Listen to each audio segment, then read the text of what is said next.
My son checked me into a Medicaid nursing home and drove away. Told the staff I had no assets, no income, no family support. This happened on my 70th birthday. What Raymond didn't tell them was that I'd been declining his calls about financial planning for 6 months. He thought I was a confused old woman who needed his help managing her Social Security checks. He didn't know I was managing 12 Airbnb properties across Atlanta, pulling $47,000 monthly. Including the house Raymond and his wife Ashley had been living in rent-free for 8 years. That house? I own it. And they're about to find out. A lot of you might have heard whispers of this story. It's been shared in real estate investment groups, discussed on a couple of podcasts about elder exploitation and what happens when children mistake patience for weakness. Hit that subscribe button. I want to know where you're watching from, especially if you've watched your own children turn into strangers. If you've been treated like a burden by the people you sacrificed everything for, if you've ever had to choose between exposing the truth and protecting your dignity, this is how a retired hotel housekeeper, making $1,890 a month in Social Security, taught her accountant son that the mother he was trying to control actually controlled everything he thought was his. Let me back up, give you the whole picture. The nursing home intake coordinator handed Raymond the admission forms. I stood right there in the lobby, watching him sign, section after section. Patient has no assets. Patient has no income beyond Social Security. Patient has no family able to provide care. Patient requires Medicaid assistance. Every line was a lie. But Raymond believed every word he was writing, because that's what I'd let him believe. I'm Carol Everett, 70 years old. Spent 33 years as a housekeeper at the Ritz-Carlton, Atlanta. Started in 1978 at $3.50 an hour, cleaning luxury suites while guests slept. Worked my way up to executive housekeeping supervisor before I retired in 2012. My official retirement income, $1,890 monthly Social Security. My actual monthly income, $47,000 from 12 Airbnb properties I own across Atlanta. Total portfolio value, Dow Million. My son Raymond makes $95,000 a year as a corporate accountant. His wife Ashley pulls in maybe $60,000 as a real estate agent in a good year. They drive matching BMWs, live in a 4-bedroom house in a nice neighborhood, shop at Whole Foods. Their daughter goes to private school at $18,000 a year. Meanwhile, I drive a 2008 Honda Accord with 215,000 miles on it. I shop at Kroger with coupons. I get my hair done at the beauty school for $25. I wear clothes from Walmart. My house in South Atlanta is small, 1,200 square feet, needs paint, has an old roof. Raymond sees all this and thinks, poor mama barely surviving on Social Security. He doesn't see the rest. He's never asked about the rest. Never questioned how I paid cash for his Georgia State tuition. Never wondered how I afforded to help with his wedding. Never asked how a hotel housekeeper could write a $15,000 check without blinking. He assumed I'd gone into debt, borrowed from family, struggled and sacrificed, which I did, but not the way he thought. 2 weeks before they put me in that nursing home, Raymond and Ashley came to my house, called it a family meeting. I was making sweet tea when they arrived. "Mom, we need to talk about your situation," Raymond said, sitting at my kitchen table. The same table where I'd fed him breakfast every morning for 18 years. Where his daddy Thomas and I had taught him to say grace. Where we'd celebrated every birthday. Ashley pulled out a folder. Professional, organized. Like a real estate presentation. "Carol, we've been researching senior living options. There are some very nice facilities that accept Medicaid. You'd have medical care on site, activities, people your own age. It would be so much better than living here alone. Living here alone, like I was isolated, helpless. Sister Marlene lived right next door, Had for 23 years. We looked out for each other, but Ashley made it sound like I was abandoned in the wilderness. I appreciate your concern, I said carefully, but I'm fine here. This is my home. Mom, you're not fine, Raymond said, and his voice had an edge. Last month you forgot our anniversary dinner. You've been calling me asking the same questions multiple times. We're seeing signs of memory issues. We can't ignore this. Signs, memory issues. He meant dementia, incompetence, reasons to take control. Here's what Raymond didn't know. I hadn't forgotten anything. Those memory lapses, deliberate. Those confused phone calls, tests. For 6 months, I'd been acting scattered, forgetting small things, asking repetitive questions. Because I needed to know something crucial. I needed to know what my son would do if he thought I was vulnerable. Would he be patient, protective, kind? Or would he see an opportunity? I was getting my answer, and it was destroying me. We think it's time to discuss power of attorney, Ashley continued. Someone needs to be able to manage your finances, make medical decisions if necessary. Wouldn't you rather it be Raymond than some stranger appointed by the court? Power of attorney, control of my accounts, access to my assets. There it was, what this had always been about. My finances are fine, I said. I have Social Security. I manage. Raymond leaned forward. Mom, Social Security isn't enough. We need to know about your assets, this house, any savings, any insurance policies. We need to get everything organized before there's a crisis. Before there's a crisis, he meant before I died, before he lost access to whatever inheritance he thought was coming. I looked at my son, really looked at him. 42 years old. I'd raised him alone after Thomas died 12 years ago. Heart attack at 58. My husband worked himself to death as an airport maintenance supervisor. His life insurance paid $85,000. Raymond assumed I'd spent it all on his college tuition. He had no idea that $85,000 became the seed money for a $2.4 million real estate empire. The first property I bought was in 2013. Small foreclosure in Old Fourth Ward, $47,000 cash. Everyone thought I was crazy. Carol, you're 58 years old. Why are you buying a rundown house in that neighborhood? Sister Marlene had asked me.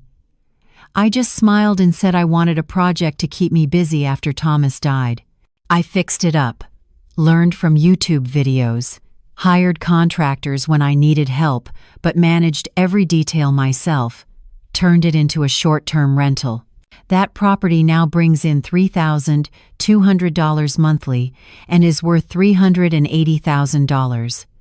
I did that 11 more times over 12 years. Bought low during the recession, fixed up, converted to Airbnbs, built an empire one property at a time while still working full-time at the Ritz-Carlton. Raymond never noticed, never asked questions, never wondered how his hotel housekeeper mother could afford things.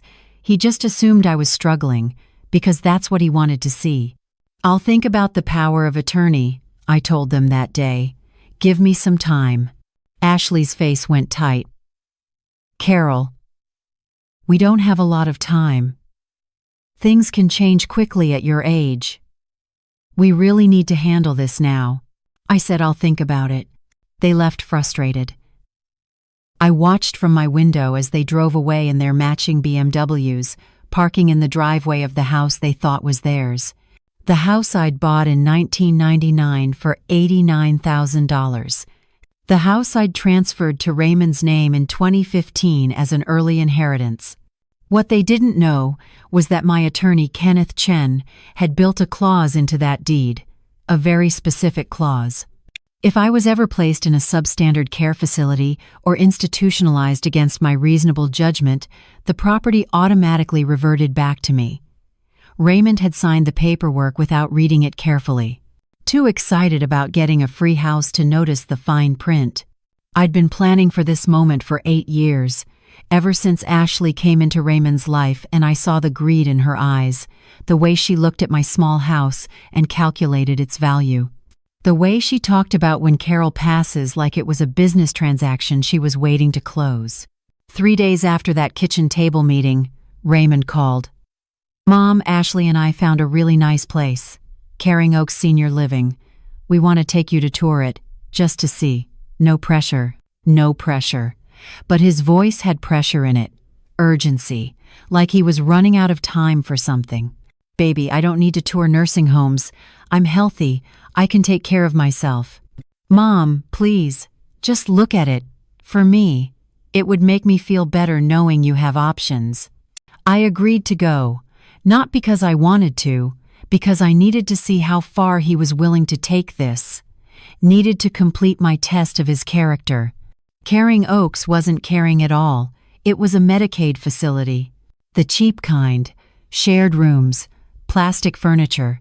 That smell. You know the smell. Disinfectant trying to cover up everything else. Understaffed.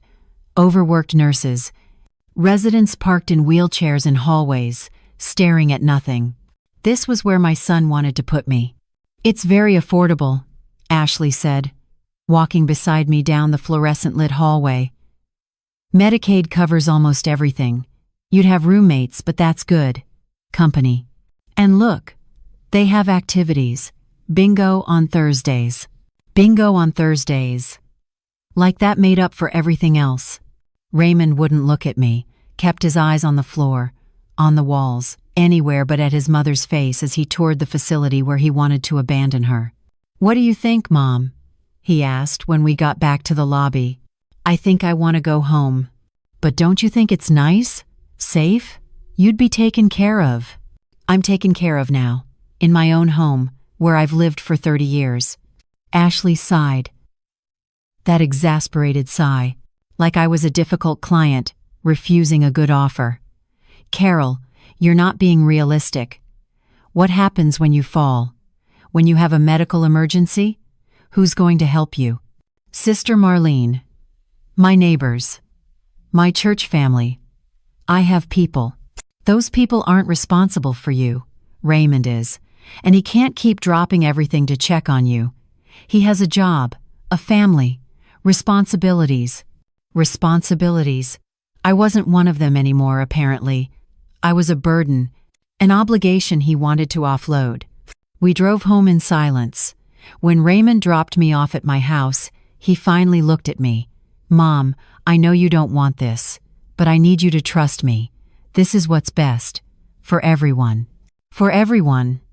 He meant for him and Ashley. That night, I called Kenneth Chen, my attorney, the man who'd been helping me structure my properties for 12 years. "Kenneth, I need to prepare for something. Raymond's going to try to institutionalize me, soon. Maybe within the next few weeks. I can feel it. Do you want me to intervene, talk to him, explain your actual financial situation?" "No, I want him to do it. I want him to show me exactly who he's become. And then I want the deed clause activated the moment he signs those admission papers." "Carol, are you sure? Once this happens, there's no going back. Your relationship with Raymond will be destroyed." "Kenneth, my relationship with Raymond is already destroyed. I just need him to see it. Need him to understand what he threw away." My 70th birthday was on a Tuesday. Raymond called that morning. "Hey Mom, happy birthday. Listen, Ashley and I want to take you to lunch. Celebrate. Can you be ready at 11? I put on my best dress, the navy one from Macy's clearance rack, did my makeup, put on the pearl earrings Thomas had given me for our 20th anniversary. I thought maybe they'd change their minds. Maybe they were going to celebrate with me. Maybe my son remembered that I was his mother, not a problem to be solved. They picked me up at 11 a.m. But we didn't go to a restaurant. We went to Caring Oaks. "What are we doing here?" I asked as Raymond pulled into the parking lot. "Mom, we need to talk inside. Come on." My stomach dropped. I knew. In that moment, I knew exactly what was happening. The intake coordinator was waiting, professional smile, clipboard, forms already prepared. Raymond had called ahead, arranged everything. On my birthday, Mrs. Everett, we're so glad you're here. We have a lovely room ready for you. Let's just get some paperwork completed and we can get you settled in. I'm not staying here, I said, looking at Raymond. Baby, what is this? Mom, it's for the best. Ashley and I talked to your doctor. We explained the memory issues, the confusion. He agreed that you need supervised care. We're doing this because we love you. They'd talked to my doctor, behind my back, built a case for incompetence without me knowing. I don't consent to this, I said clearly. I want to go home. Right now. Ashley touched my arm. I pulled away. Carol, you're not thinking clearly. That's why we're here, to help you. The papers are already drawn up. Raymond has medical power of attorney. It's already decided. When did I give him power of attorney? Last month. Don't you remember?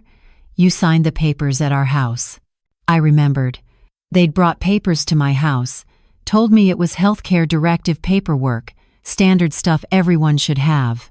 I'd been playing confused, so I'd signed without reading carefully, playing right into their hands, testing them, and they'd used it against me. I want to see those papers, I said. Mom, we don't have time for this, Raymond said, and his voice was harder now, impatient. The room is ready. Your things are being moved from your house as we speak. We're doing this today. Your things are being moved. They'd already gone through my house. While I was here, they'd planned this down to the minute.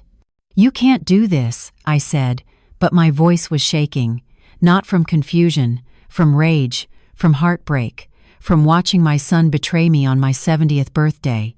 We can, and we are, Ashley said firmly. It's already done, Carol. You can make this easy or difficult, but the outcome is the same. You're staying here, where you'll be safe, where you won't be a burden to your family anymore. Burden.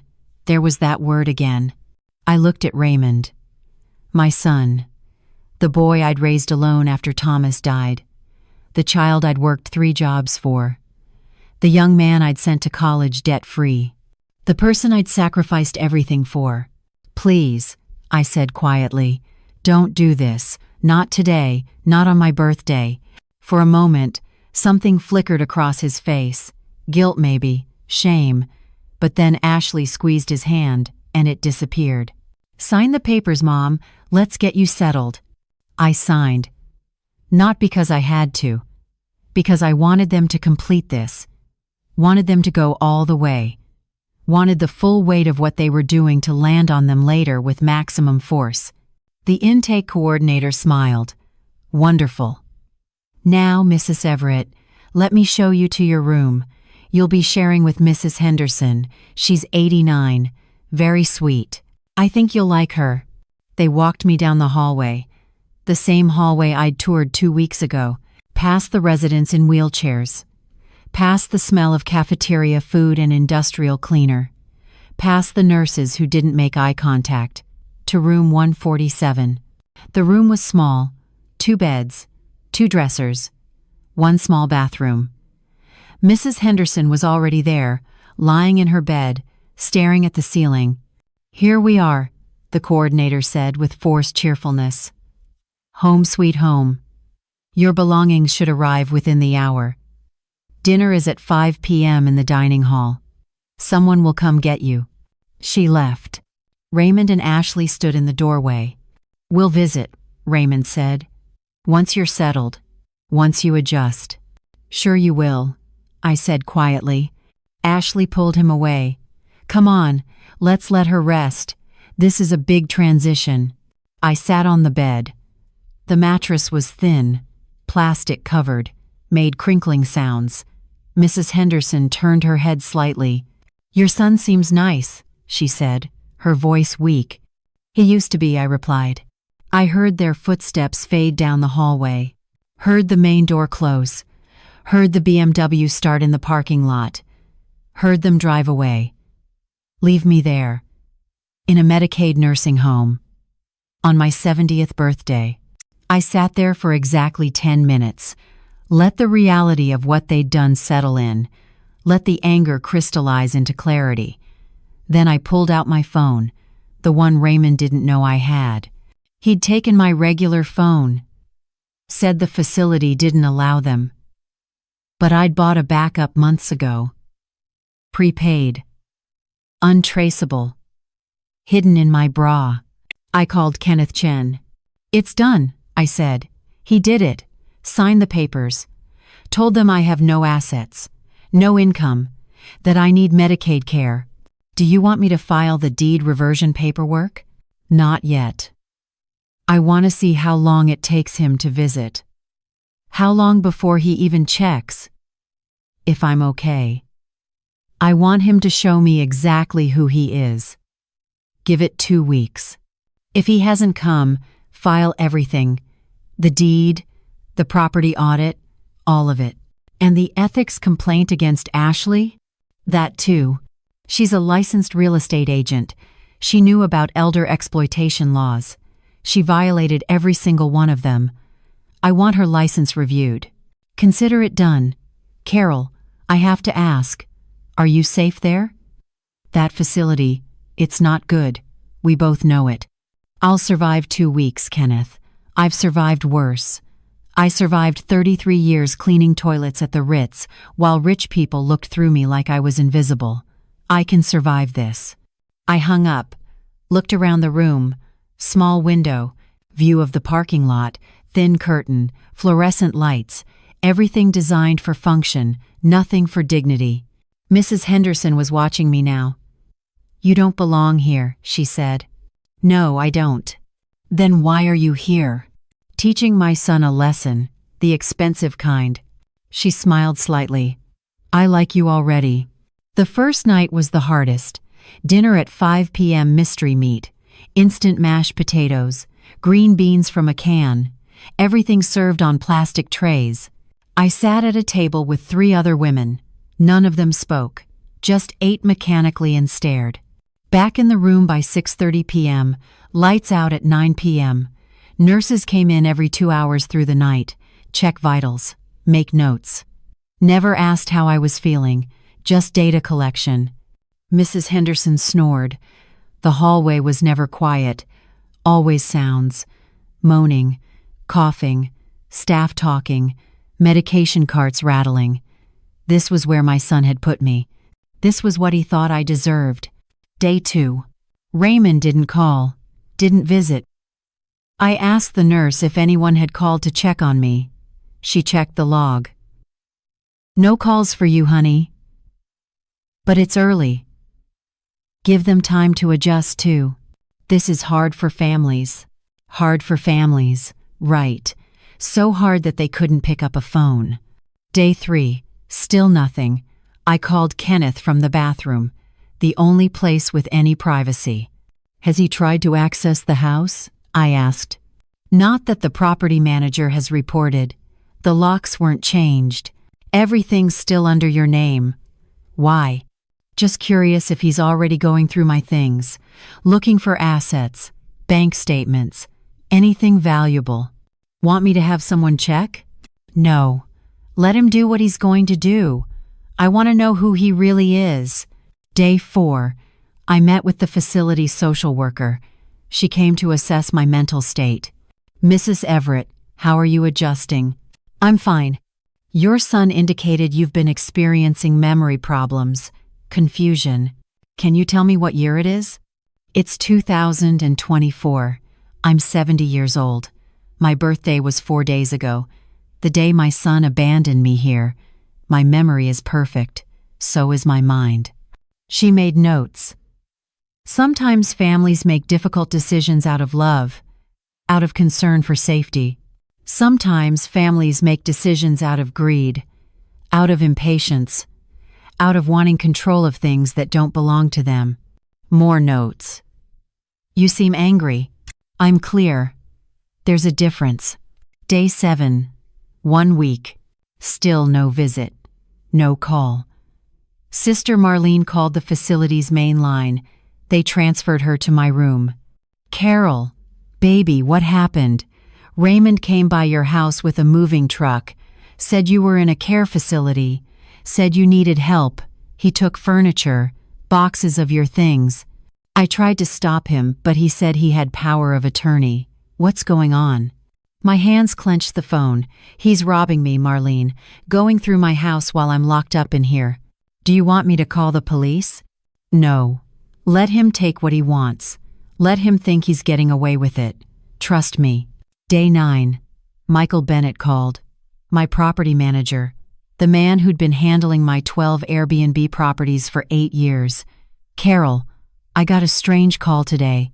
Someone claiming to be your son. Said you're incapacitated. Asked for access to property records. Financial statements. Said he has power of attorney and needs to take over management. What did you tell him? Told him I'd need to verify that directly with you before releasing any information. He got angry. Said I was being difficult. That you weren't in a position to verify anything. That he was in charge now. Good. Don't give him anything. Not one document. Not one number. Nothing. He's going to keep pushing. Let him push. I want him to show exactly how far he'll go. Day 10. Ashley showed up. Not Raymond. Ashley.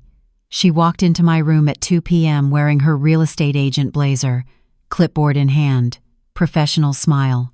Carol, how are you settling in? Where's Raymond? He's busy. Work. He asked me to check on you. That was a lie. Raymond hadn't asked. She'd come on her own. For a reason. I need you to sign some papers, Ashley said, pulling documents from her folder. Just administrative stuff, finalizing your care arrangements, making sure everything's properly documented. I looked at the papers, property transfer documents, bank authorization forms, papers that would give Raymond legal access to anything in my name. I'm not signing anything. Her smile tightened. Carol, you have to. These are required by the facility, for your care. Then the facility can send their own staff to explain them. Not you. I'm trying to help you. No, you're trying to rob me. There's a difference. Her mask slipped. Just for a second, I saw the real Ashley. The angry one, the greedy one. You're being difficult. Raymond said you'd be like this. Said your confusion makes you paranoid. I'm not confused. And I'm not signing. She left without another word, heels clicking sharply down the hallway. I called Kenneth immediately. She just tried to get me to sign property transfer documents, financial authorizations, everything. That's financial exploitation. Textbook case. We have her now. Wait. Give it the full 2 weeks. Let them dig themselves in completely. Then we bury them. Day 12. Raymond finally showed up. He came alone, 6:30 p.m., after dinner. Found me in the common room watching television with Mrs. Henderson. Hey, Mom, he said, sitting down beside me, trying to sound casual, normal, like he hadn't abandoned me here 12 days ago. Raymond, how are you doing? Getting settled okay? It's a Medicaid nursing home. Nobody settles okay. He flinched. It's a good facility. Clean. Safe. The staff seems nice. You'd know that if you'd visited before now. I've been busy. Work is crazy right now. And we're dealing with your house, cleaning it out, organizing everything. It's a lot. Cleaning it out. Organizing. Stealing, he meant. What did you take? I asked directly. Nothing. Just stuff you don't need anymore. Old furniture. Papers. We're just making it manageable. The house is too much for you to maintain anyway. We're thinking about selling it. The market's good right now. We could get maybe $180,000 for it.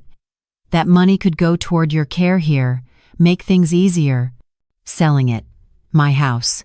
The one I'd bought in 1994. The one I'd raised him in. The one where his daddy died. He was going to sell it and pocket the money.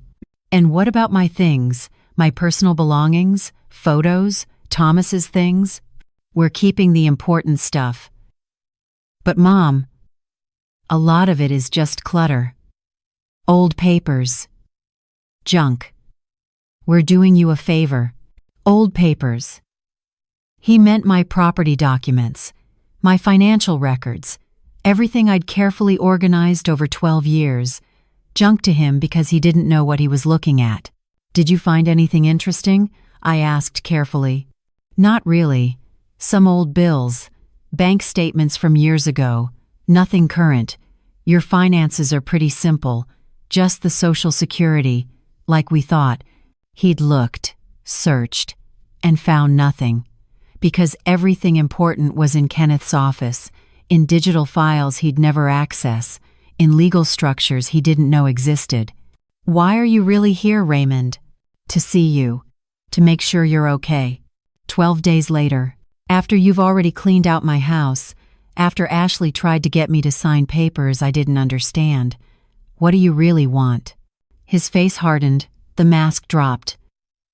I want you to cooperate. Stop fighting us. We're doing what's best for you. What Dad would have wanted. Don't you dare bring your daddy into this. Thomas would be ashamed of you, ashamed of what you've become. What I've become? I'm successful. I have a good job, a family, a life. I'm not the one who spent 33 years cleaning toilets. There it was, finally. The truth under all the concern, the real way he saw me. Not as the mother who sacrificed. As the embarrassment he'd risen above. Your daddy cleaned toilets too, I said quietly. Airport bathrooms, for 30 years. Is that shameful too? Or is shame only for mothers? He stood up. I didn't come here to argue. I came to tell you that we're moving forward with the house sale. The papers are being drawn up. You don't need to do anything. We'll handle everything. You can't sell that house. Yes, we can. I have power of attorney. The house is in my name anyway. You gave it to me, remember? Early inheritance. It's mine. Is it? I asked, and something in my voice made him pause. What's that supposed to mean? Nothing. Just asking. Sell it if you can. Good luck with that. He stared at me. Suspicious now. Do you know something I don't? I know lots of things you don't, baby. I always have. He left confused. Uneasy. Good. Let him wonder. Let him worry. Let him make his move so I could make mine. Day 14. 2 weeks. I called Kenneth. File everything, I said. The deed reversion, the property portfolio disclosure, the ethics complaint against Ashley, everything. It's time. Once I do this, there's no going back. I don't want to go back. I want to go forward. And I want Raymond to understand exactly what he destroyed. Kenneth filed the paperwork on a Monday morning, 8 a.m. The deed reversion was immediate. One keystroke in the county property records system. The house that Raymond thought was his reverted back to my name, triggered by the clause he'd never read carefully. The clause that activated the moment he placed me in substandard care. By 10 a.m., Raymond got the notification, an email from the county property records office. Subject line, property ownership transfer. He'd been removed from the deed. The house at 4782 Pinewood Drive was now solely owned by Carol Marie Everett. His first call was to the county office. There's been a mistake. This is my house. My mother gave it to me. I have the deed. Sir, according to our records, there was a reversion clause in the original deed transfer. That clause was activated 2 weeks ago. The property has legally reverted to the original owner.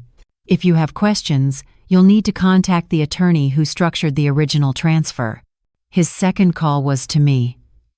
10:47 a.m. The nurse brought the phone to my room. Mrs. Everett, your son is calling. I let it ring 4 times before answering. Hello, Raymond. What did you do? His voice was shaking, rage mixed with panic. The house, they're saying you took it back, that it's in your name now. How is that possible? You gave it to me. You signed papers. I signed papers with conditions. You didn't read them carefully. What conditions? That if you ever placed me in a facility like this, a substandard care home, Against my reasonable judgment, the property would revert back to me. You triggered that clause the day you brought me here. Silence. Then, that's not legal. You can't do that. It's completely legal. Kenneth Chen structured it.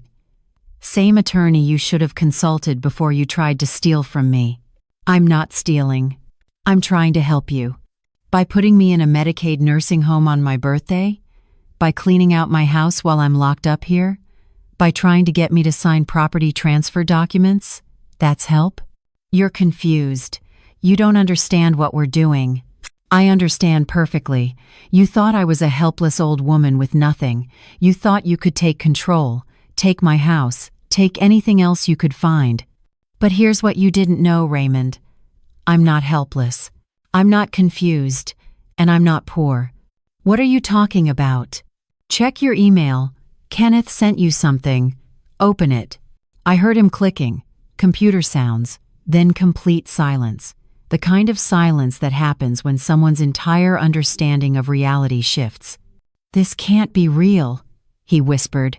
It's very real. Every property, every account, every dollar, all of it mine. Built over 12 years while you thought I was barely surviving on Social Security.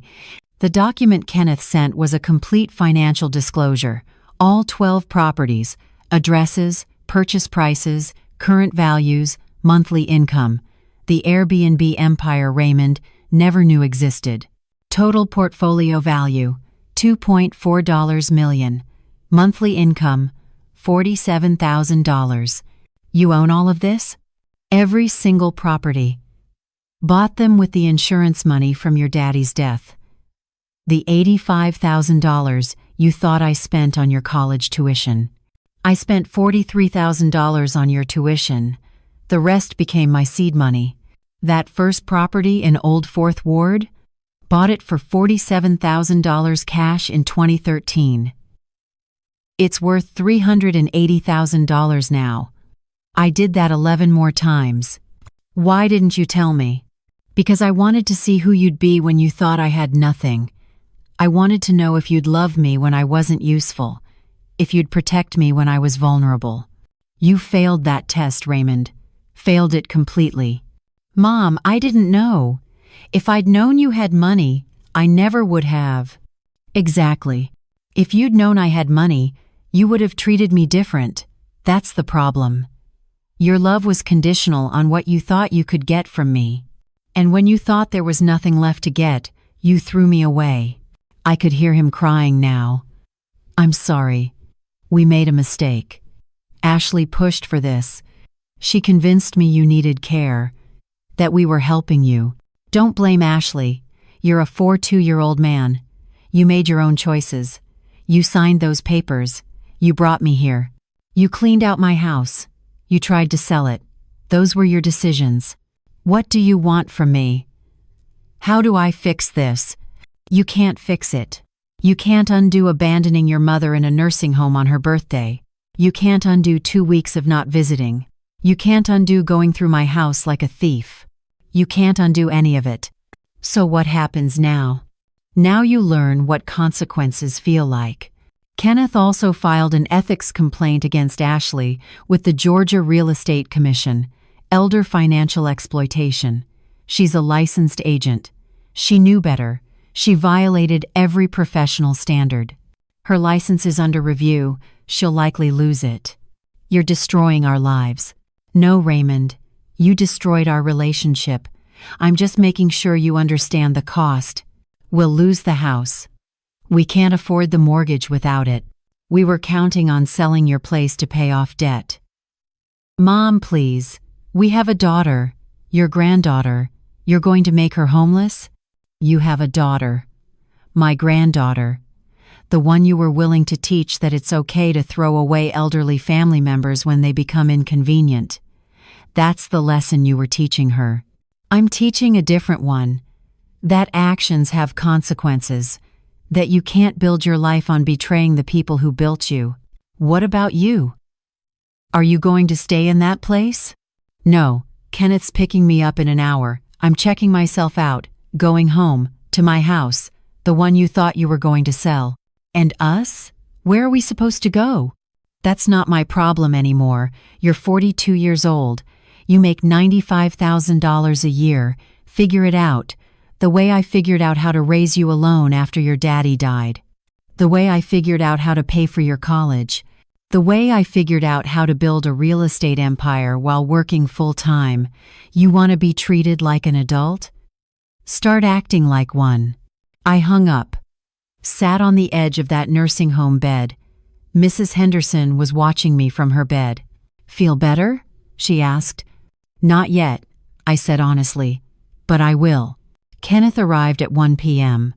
The facility tried to stop me from leaving, said I couldn't just check out, that my son had signed commitment papers. I'm checking out, I told the administrator. I was never legally committed. I came voluntarily. My son lied on the intake forms, said I had no assets, no income. That was fraud. I have an attorney. We're prepared to file charges if you try to prevent me from leaving. They didn't stop me. Couldn't. Because they knew what Raymond had done was illegal. Kenneth drove me home. The 40-minute drive felt longer than the 2 weeks I'd spent in that place. When we pulled up to my house, I saw it immediately. The front door was standing open. Raymond's BMW was in the driveway. He was inside. Want me to call the police? Kenneth asked. No. Let me handle this. I walked in, found Raymond in my living room, surrounded by boxes. He'd been packing, taking things. My photo albums, Thomas's military medals, my grandmother's quilt. Things that had nothing to do with money. Things he wanted because he thought they were his. He looked up when I walked in. His eyes were red. He'd been crying. Mom, we need to talk. Get out of my house. Please, just listen. I made a mistake, a terrible mistake. But we can fix this. I'll do whatever it takes. Just please don't destroy us. I'm not destroying you. You destroyed yourself. The moment you signed those papers putting me in that place. The moment you lied about my assets. The moment you went through my house taking things that don't belong to you. I panicked. We have debt, credit cards, the private school, the cars. We're drowning, Mom. I thought if I could just manage your estate, get access to your assets, we could breathe again. So you were going to steal from me to pay your credit cards? Not steal. Borrow. I would have paid it back. With what? My money? Raymond, do you hear yourself? You were going to take my assets to pay your debts and call it borrowing. Ashley appeared in the doorway. She'd been in the back bedroom, also packing. Her face was hard, angry, no tears like Raymond. This is ridiculous, she said. Carol, you hid money from your own son, let him believe you were poor. That's manipulation. You set him up to fail. I set him up to show me who he really was. And he did. Both of you did. We were trying to help, trying to make sure you were taken care of. By putting me in the worst nursing home you could find? By taking my furniture? By trying to sell my house? That's care? We didn't know you had options. You never told us. I shouldn't have had to tell you. You should have taken care of me because I'm Raymond's mother, because I raised him, because I sacrificed for him, not because I had money. The fact that you only would have treated me well if you'd known I was wealthy tells me everything I need to know about both of you. Raymond stood up. What do you want from us? Tell me what to do and I'll do it. I want you to leave. Take your wife. Take your boxes. Get out of my house. And then what? We just never see you again? You're going to cut us off completely? You cut me off first. When you drove away from that nursing home and didn't look back. When you didn't visit for 12 days. When you went through my house like I was already dead. You cut me off. I'm just making it official. Ashley pulled Raymond's arm. Come on. She's made up her mind. She's chosen money over family. I chose dignity over people who treat me like garbage, I corrected. There's a difference. They left. Loaded their boxes into the BMW. Drove away. I watched from the window. The same window where I'd watched Raymond play in the front yard as a child. Where I'd watched Thomas teach him to ride a bike. where I'd watched him drive away to college, where I'd watched him bring Ashley home for the first time. Now I watched him leave. Maybe for the last time. Sister Marlene came over within the hour. She'd been watching from her porch, waiting for the right moment. "Baby, you all right?" she asked, pulling me into a hug. "I don't know yet." We sat at my kitchen table, the same table where this whole nightmare had started. She made tea. We didn't talk for a while, just Saturday. "You did the right thing," she finally said. "Did I? I just destroyed my relationship with my son, with my granddaughter. For what? Pride? Revenge? For respect? For dignity? For teaching him that you can't treat people like disposable objects. Carol, I watched you raise that boy, watched you work yourself to exhaustion for him. If you'd let him get away with this, what would that teach him? What would that teach his daughter? That it's okay to abuse the people who love you as long as you say sorry after. He's my son, and you're his mother. The woman who gave him everything. He forgot that. Somebody needed to remind him. My phone rang, a number I didn't recognize. I answered. "Mrs. Everett, this is Patricia Williams. I'm the head nurse from Caring Oaks, the facility where you were staying." "Yes?" "I wanted to call personally. After you left, I reviewed your file more carefully, your intake forms, the documents your son signed. Mrs. Everett, nothing about your presentation matched what he claimed. You weren't confused, weren't incapacitated. You shouldn't have been placed in Medicaid care. I know. I've reported this to our administration, and I filed a report with Adult Protective Services. What your son did constitutes elder abuse, financial exploitation, false imprisonment. They'll be investigating." "Thank you for that. I'm sorry we didn't catch it sooner. Sometimes family members are convincing. They seem concerned, caring. We take them at their word. We shouldn't have. I'm sorry." After she hung up, Kenneth called. "The Georgia Real Estate Commission contacted me. They've opened a formal investigation into Ashley's license. The nursing home filed an official complaint. Combined with our documentation, she's looking at minimum, a suspension, possibly permanent revocation. And Raymond? Adult Protective Services will likely interview him, file charges if they find sufficient evidence, which they will. The intake forms he signed are fraudulent. He claimed you had no assets when you have $2.4 million. That's a crime. Will he go to jail? Probably not. First offense, he'll likely get probation, fines, mandatory counseling, but it'll be on his record. And his employer will find out? Corporate accountant with an elder abuse charge? That's not a good look. So I've destroyed his career too. He destroyed his own career. You just made sure there were consequences. That night, I slept in my own bed, in my own house, the house Raymond had tried to take, the house that was always mine. But sleep didn't come easy. I kept thinking about him at 8 years old. Learning to tie his shoes. At 12, playing basketball in the driveway. At 18, leaving for college. At 25, getting married. When did he change? Or had he always been this person and I just hadn't wanted to see it? My phone lit up. A text message from Raymond. Raymond. "Mom, I know you don't want to hear from me, but I need you to know something. I found Dad's letters tonight. The ones he wrote before he died. The ones you saved in that box." I sat up in bed, stared at the phone. Thomas's letters. I'd kept them in a box in my closet. Raymond must have taken them when he was packing. Before I came home, another text came through. Raymond. He wrote one to me, dated 2 weeks before the heart attack, like he knew. I never read it before. You never told me about it. I'm reading it now. Mom, I'm so sorry. I didn't respond. Waited.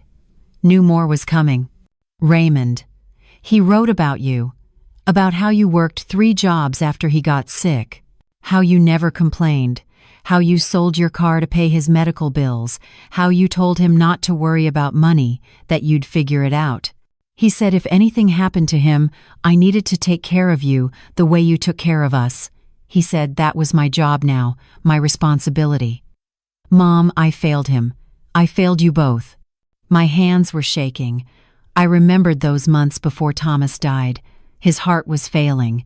The medical bills were crushing. I'd sold my car, started taking the bus to work, picked up extra shifts, never told Thomas how bad it was, never let him see me struggle. Raymond. He also wrote about the insurance money, said he was leaving you $85,000, said you'd know what to do with it, that you were smarter with money than anyone gave you credit for, that you'd probably do something amazing with it and never tell anyone because that's who you are. He was right. You did. And I tried to steal it from you. I wiped my eyes, hadn't expected to cry. Not tonight. Not after everything. Raymond, there's more. He wrote that the measure of a man isn't what he takes, it's what he gives, what he protects, who he stands up for when nobody's watching. He said he was proud of me, but that pride was conditional on me becoming the kind of man who protects the vulnerable instead of exploiting them. I didn't become that man. I became the opposite. The text stopped. I waited 5 minutes, 10. Then my phone rang. Raymond. I answered. I'm listening. I read all of them, Mom. All of Dad's letters. He wrote one to you, too. Did you read it? Once. Right after he died. Never again. Too painful. He knew he was dying. Knew it was coming. And the only thing he worried about was you. Whether you'd be okay. Whether I'd take care of you. He made me promise at the hospital. His last day. Made me swear I'd always protect you. Always make sure you were safe. I promised him. And then I broke that promise in the worst possible way. I could hear him crying, full sobs now, not the controlled tears from earlier. This was grief. Real grief. Not for what he'd lost, for who he'd become. Why are you telling me this now? I asked. Because I need you to know. I remember. I remember who Dad was, what he taught me. I remember who I was supposed to be, and I see how far I've fallen from that. Ashley's been in my ear for 3 years. About your house, about inheritance, about how we deserve a better life, about how you're not using your assets efficiently. I listened to her instead of listening to the voice in my head that sounded like Dad, that told me this was wrong. Are you blaming Ashley? No, I'm explaining, not excusing. I made the choices, I signed the papers, I drove you to that place, I walked away. That's on me, but I want you to understand how it happened. How I went from being Dad's son to being someone he wouldn't recognize. What do you want, Raymond? I don't want anything. I know I don't deserve forgiveness. I know what I did is unforgivable. I'm calling because I need to say something. I need to say it now before I lose the courage.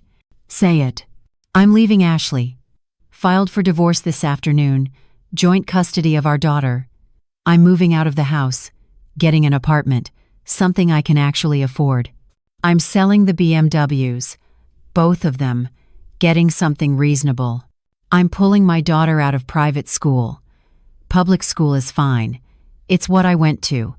It was good enough for me. I'm cutting up the credit cards. All of them. I'm going to live within my means. The way Dad did. The way you did. I'm going to become the man he wanted me to be. Even if it's too late for you to see it. Why? Because I have a daughter. And she's watching me. Learning from me.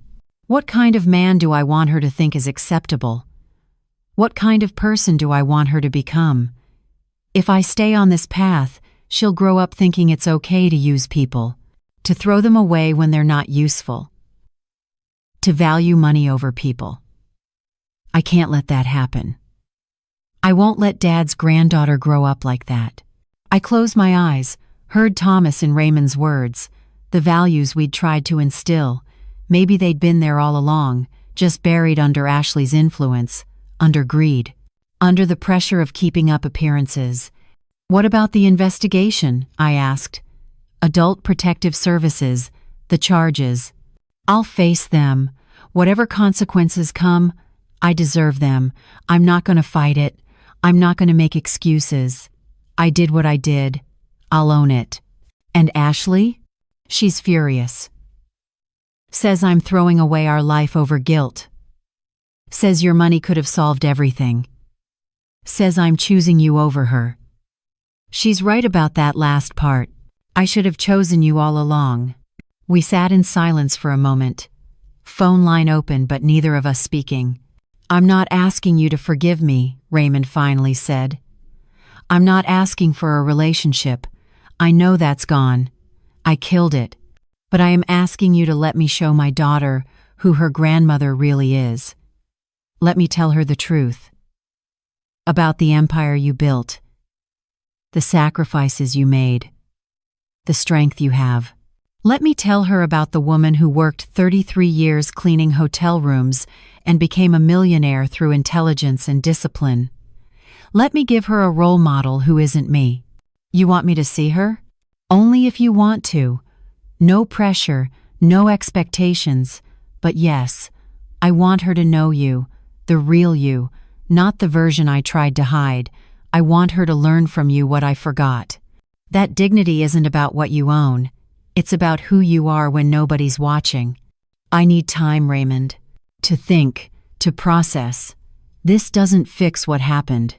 I know. Take all the time you need. I'll be here, working on becoming someone Dad would recognize again, someone you might want to know, even if that takes years, even if it never happens. I'm doing it anyway. For him. For her. For the man I should have been all along. He hung up. I sat in the dark. Thomas's letters were out there. In Raymond's apartment now, probably. Words from beyond the grave. Teaching lessons I couldn't teach. Reaching places I couldn't reach. Maybe that was Thomas's final gift. Not the insurance money, but the words that would bring our son back from wherever he'd gone. Or at least start him on the path back. 3 weeks later, Sister Marlene and I were sitting on my back porch when a car pulled up, not Raymond's BMW, a older Toyota Camry, maybe 2015. Raymond got out, alone. He looked different, thinner, tired, but clearer somehow, like something heavy had been lifted. He walked around to the back gate, stopped when he saw me. "Can I come in?" he asked. I nodded. He sat on the steps. Not close. Keeping distance. Respecting boundaries. "I brought something," he said, pulling an envelope from his jacket. "The title to Dad's house, the one you gave me. I'm signing it back to you. Officially. No clauses, no conditions. Just giving it back. It was never really mine anyway." He set the envelope on the porch railing. Didn't hand it to me directly. Let me decide whether to take it. "Adult Protective Services came by last week," he continued. "Interviewed me for 3 hours. I told them everything. Didn't hide anything. They're recommending charges. My lawyer says I'll probably get probation, community service, mandatory counseling. My employer put me on administrative leave. They're deciding whether to terminate me." "I'm sorry," I said, and meant it. "Don't be. This is accountability. This is what should happen when you do what I did. I'm grateful for it, actually. Forces me to face what I became." Sister Marlene stood up. "I'm going to go inside. Give you two some privacy." She squeezed my shoulder as she passed. Raymond and I sat in silence for a moment. Birds chirping, neighbor's dog barking, normal sounds, life continuing. "Ashley moved out last week," he said. "Took most of the furniture. Says I ruined her life. Maybe I did. But I also think I saved it. She was becoming someone I didn't recognize. Or maybe she always was that person, and I just didn't want to see it. How's your daughter handling it?" "She's confused. Angry. Doesn't understand why we're moving to a smaller place, why she's changing schools, why everything's different.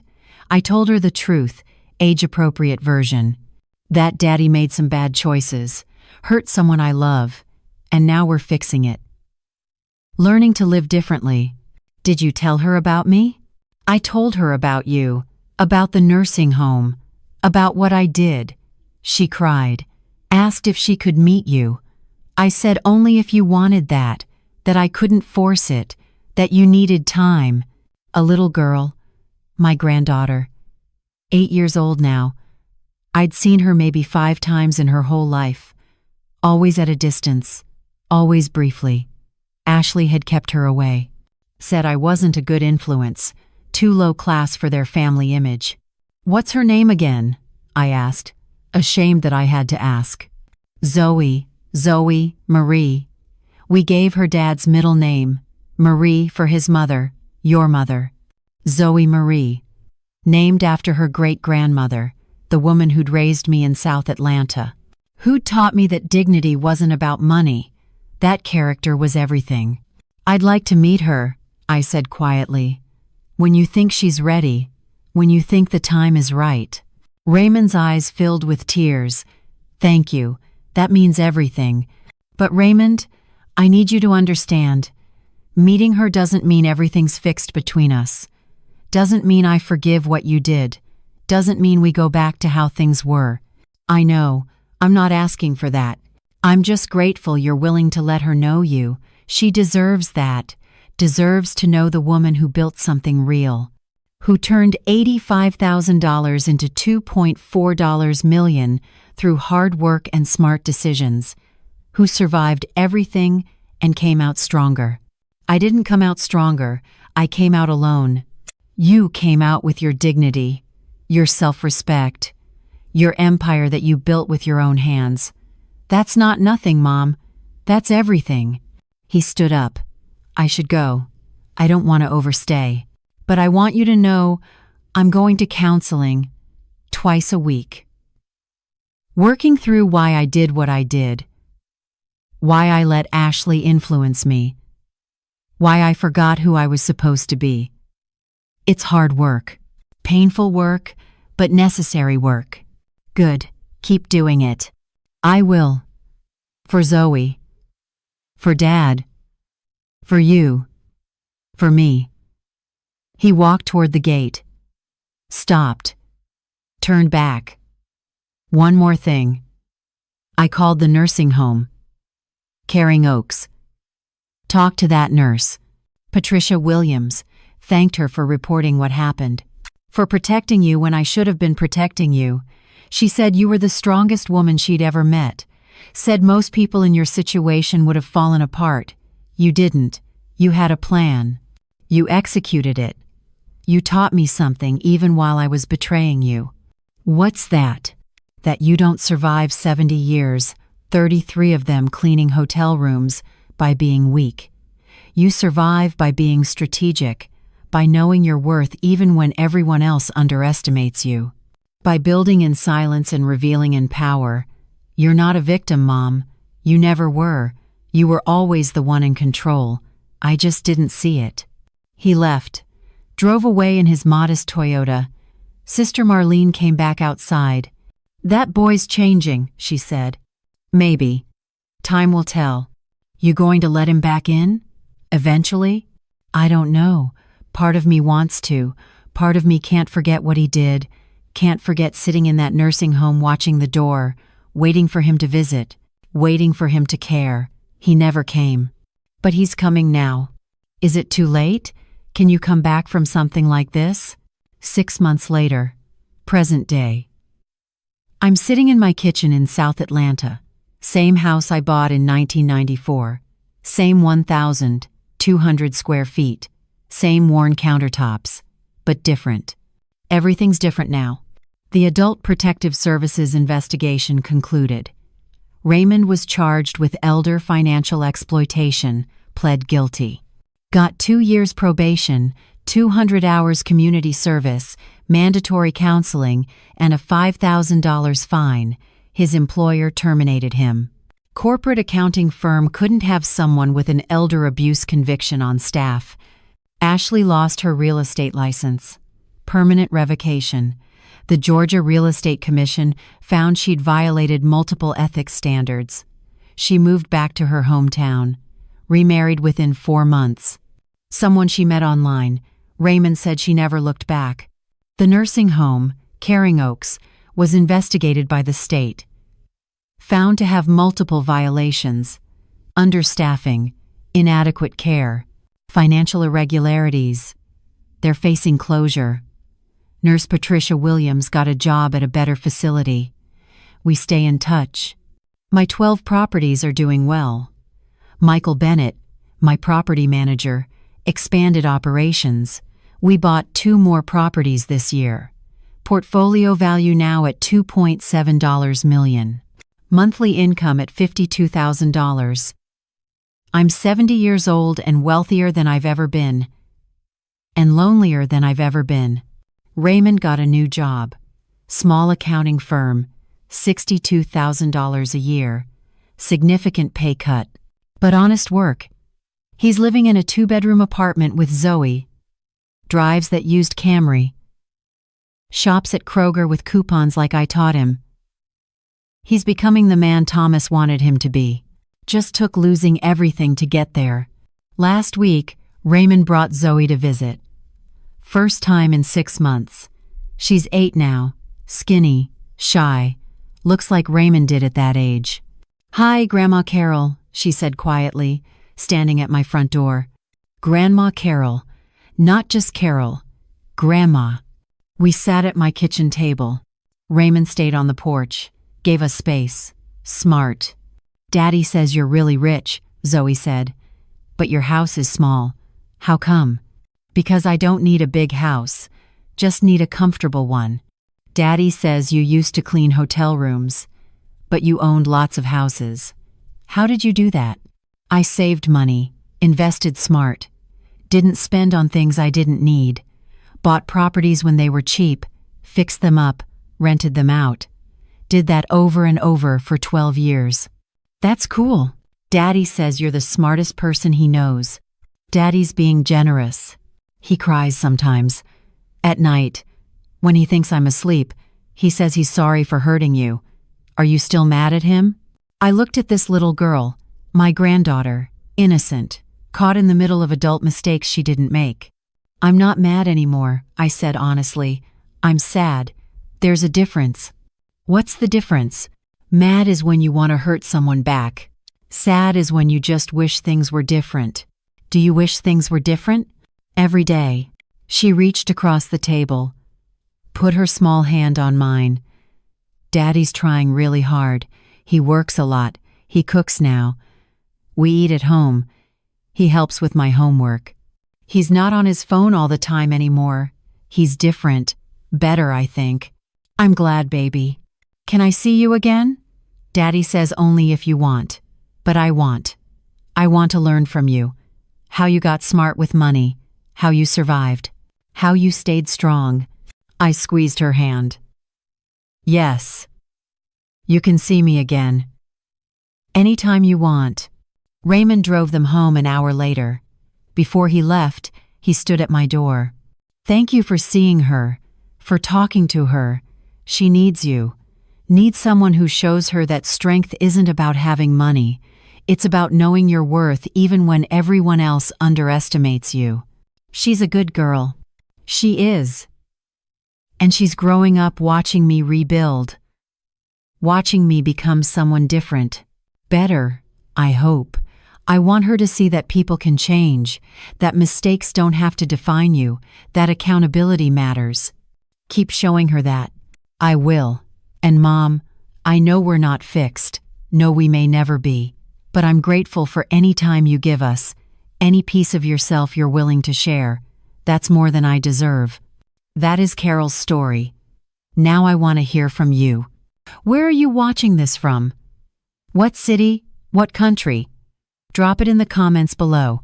I love seeing our global community come together over these powerful stories about mothers, dignity, and what happens when children forget who carried them. Real question. If you were Carol, what would you have done?